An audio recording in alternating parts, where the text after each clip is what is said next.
Discovery 1. Camel Cut. Why everyone does it, and we finally did it. It all started with a problem.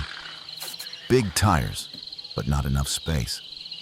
The Land Rover Discovery Series 1 is legendary off-road.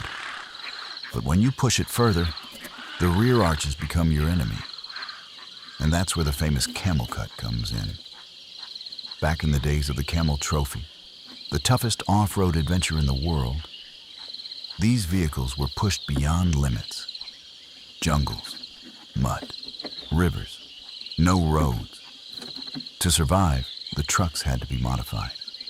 And one of the most iconic mods, cutting the rear arches for more wheel travel and bigger tires. Even today, the community still follows that idea. The arch cut is called a camel cut. It's really easy and worth it.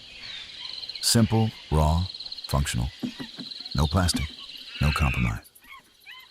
So we decided not to buy new parts, not to keep it stock, but to go full camel style. This is the moment most people are afraid of. Cutting into a perfectly good body. But this isn't just cutting. This is transforming the Discovery into what it was always meant to be.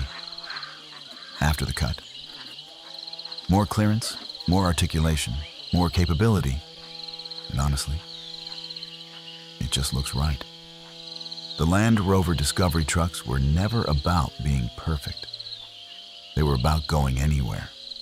And now, this one is one step closer to that spirit.